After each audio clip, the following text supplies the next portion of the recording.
Hey folks, before we continue on with the video, I just want to remind everybody the content creator program is still going on. Season 8 just started and we are giving out codes. I got 2 free codes for everybody, 2 more on the way. So make sure you click that support button, guys. I'm sending codes out daily, once or twice, maybe even 3 times a day. So if you are looking for the 500 Essence Stones code with the Hunter exclusive design code, with the 500K code, that is going to be available to you now. Anyone who's already supporting, you already received those. Please remember, the 500 Essence Stones actually ends today. So if you have not done so, guys, get in the support program. We'll be sending more codes out today, and let's get on with the video. What's going on, ladies and gentlemen? Welcome back to another solo leveling Arise video. All right, folks, we talked about this already, and I'm going to bring it up again, and this one is going to be a little bit more important. Now, the new guild boss that's coming out, or guild bosses, if they do multiple bosses with 3 elements, is going to require you now to actually hone in on different strategies used on specific elements depending on what the boss is weak against. So what I'm going to do here is I'm going to go through every single SJW build for every element to show you guys the best ones. We're going to talk about skills, equipment, weapons, and rotations, etc. Might skip rotations, actually. We might just talk about the equipment. The rotations you guys can probably figure out, but I do want to go over this because I think it's important to help people, players, new veterans, it doesn't matter who, kind of set up the best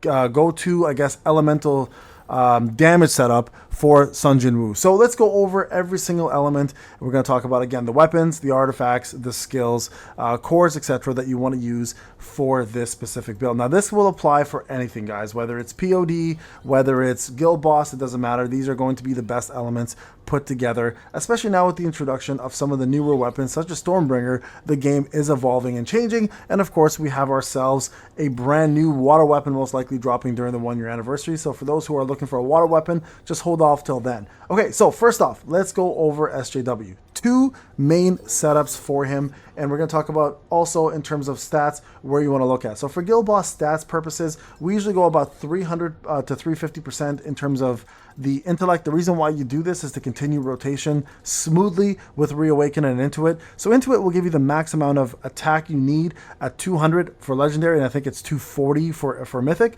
But if you go to 350, you're now going to be able to use your rotations a lot more smoothly, and things will be up from cooldown a lot quicker when they're supposed to. Okay, so that's what we're going to do, and the rest of it will go into strength. So that's essentially the guild boss build. Now this will be the POD build as well too. When it comes out to WOBL though, if you have Intuit, you can go down to 200, put the rest in precision, and you're smoking. Okay, so that will help you guys out a little bit in regards to total attack. Now let's go over each element. All right, and I'm going to talk about this because this is important. So let's start off with Dark. Dark is probably the most powerful and most popular element in the game.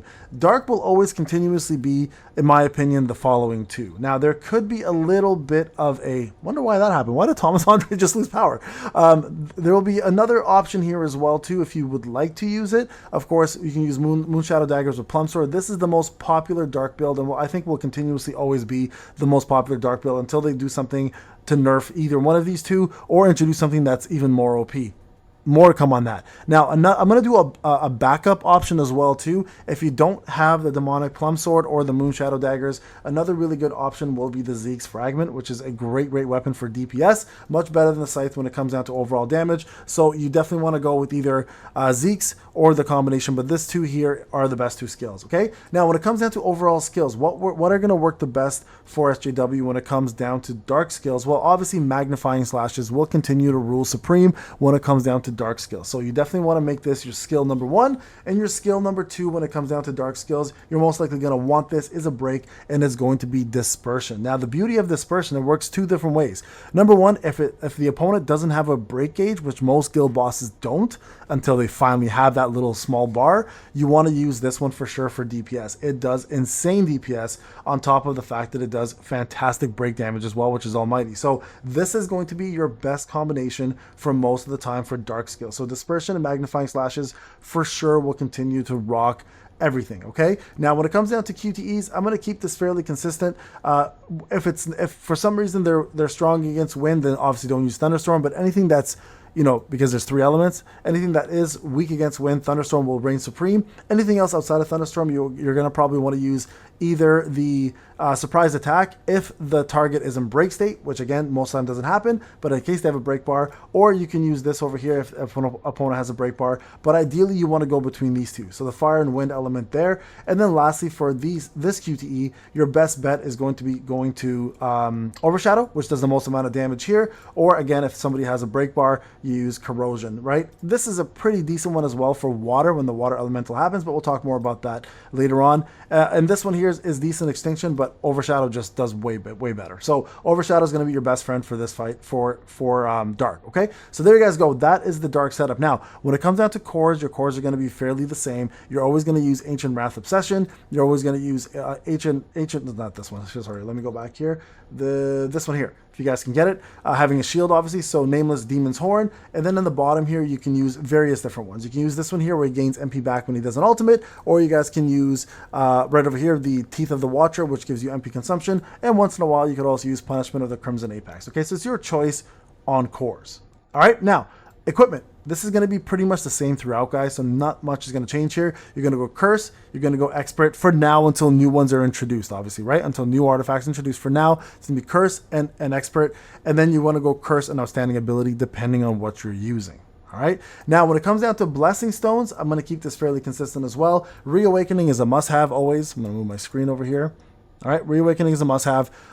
You can use Sharp Perception if you're low on crit. This one can be replaced for something else. For the most part, you will keep it. Bloodlust, also another one you'll probably keep on. And then lastly, if you want to, the Weakness Detection, which is going to be a huge one. Now, if there is a break bar mechanic, of course, having Pulverize on there, and then of course, Sharp Perception can be replaced for Intuit if you have the Legendary version or above. Those are going to be most likely your best ones. So I'm going to go ahead and put Intuit on here, and we'll keep this one the same. All right, so there you guys go. That is the setup there for Dark. Now, let's switch over to the newest element. All right, Wind. What is the newest Wind setup? Well, Demon King Daggers will forever be King of Wind when it comes down to DPS. And then the newest weapon skill or weapon that just came out is Stormbringer. Fantastic setup here, and is going to be a big help to beating a lot of Wind content. So Stormbringer and DKDs are going to be the best setup. If you're looking to do an honorable mention, you can still use Stormbringer and instead throw in the DKL, all right? So the Demon King Longsword instead. So that's going to be there. Now, when it comes down to setups for Wind, your two best setups are always going to be Vacuum Wave, which is most likely your best. And if you're going to play a support role, you can also put on the Dagger Rush version for Breach, which will give everybody stacks of crit damage on the opponent. Now, if you're going to play DPS version, then you probably want to do Wind Shroud, which is actually a really good skill as well, and can do quite a bit of damage when used properly. Now, also because we have the introduction of Stormblade, we're going to be testing out the high-speed rotation as well, which is super fast and can be done 3 times and can do some pretty hefty damage, of course. And if the opponent does by chance have a lot of mobs around them, if the guild boss is new or what the case may be, then Vertical Arts Gale is also a really popular choice there. So it's either going to be those options. Vacuum Wave for sure will be in this no matter what. Wind Shroud will be 1 DPS. High Speed Rotation could be another DPS. And then lastly, Vertical Arts could be the other DPS. And if you're going to play support, again, you can use Breach. All right, so that's going to be your setup there. Everything else stays the same in regards to your equipment and your blessings. The only thing that'll change here will be the Thunderstorm will be added now to it, which is insane amount of damage. Now, if you're going to use Thunderstorm as one of your main components of your damage, you also may want to consider putting in Liberation, which actually will reset Thunderstorm for a cooldown of 20 seconds. So this is a great option as well. And if you were going to do that, I would take away either Wind Shroud or Vertical Arts and put in Liberation instead, and use that as your go-to for Thunderstorm being your damage dealing maneuver. All right, so very popular one, very good choice there as well. So that's Wind, guys, in a nutshell. Now let's go over to Light. Light is a pretty popular one right now as well. So of course, having the staff and then having the Golden Tail Fox is going to be your best bet when it comes down to the actual setup for Light. If you don't have the Golden Tail Fox, you're kind of stuck on the light part. You can just use Plum, I guess, as the other option to get more crit damage out of it and more crit. But these two for sure are the best combination for that setup. Now, when it comes down to skills, this is pretty straightforward. You can use 2 actual really good options. You can use number 1, Double Down, which is probably the most popular one, or the second DPS option is going to be Electric Shock. Both are very strong, and both are not to be ignored. Those are the 2 best by far, and I mean, it's up to you which one you want to use. Now, when it comes down to actual breaking, you can use one of 2 options. This one here is probably your best choice, Earth Shock, because it does also increase your critical hit damage by 50% for 12 seconds, right? So you're probably going to use Earth Shock here. I would say that.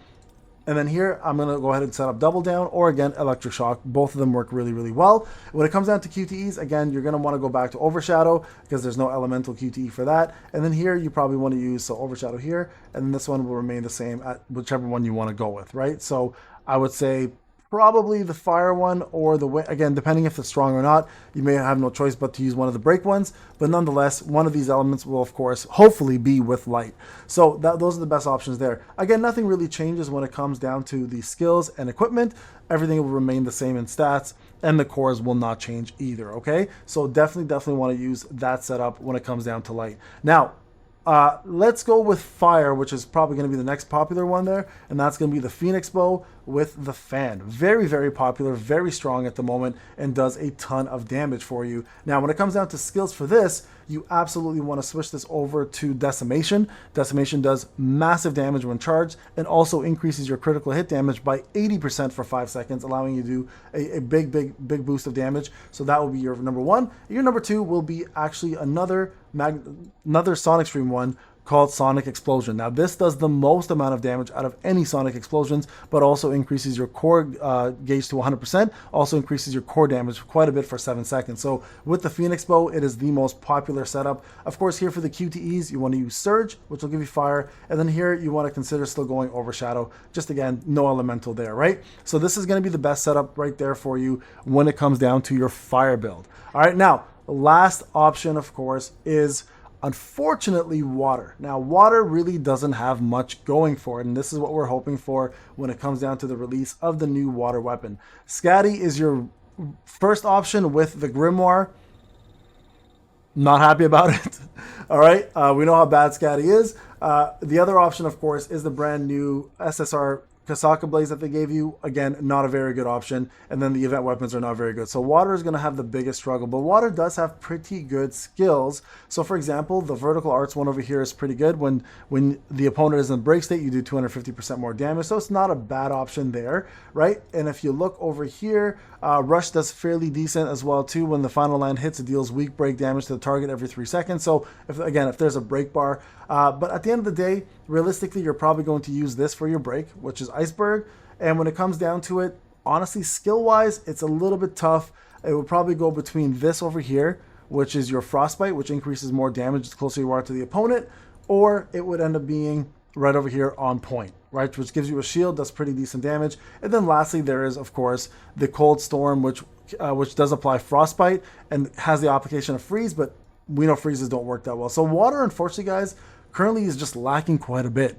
So what I'm hoping with water is we get ourselves the proper skills to come out that will actually boost it, including the proper weapon that'll come out that will boost it. When it comes down to everything else, when it comes down to cores, blessing stones and everything, this will remain the same. Okay, so you guys want to make sure you have this setup done properly, make sure that you have the right equipment, the right gear, and the right skills for each of those elements to help you. Now the beauty is every boss is going to be weak to 3 elements. I just want to show you all of them anyways, but you're probably going to be able to pick and choose the strongest ones. I say the strongest SJW elements are still going to be darkness, then I'd probably say wind, then fire, then light. Fire and light, debatable. Could be 1 or 2, 2 or 1, depending which way you want to go. And then of course the weakest is water. So you're probably going to want to avoid water at all costs and just use the secondary, third element that's available. All right, folks, thank you so much for watching. I'll see you guys in the next video. Take care.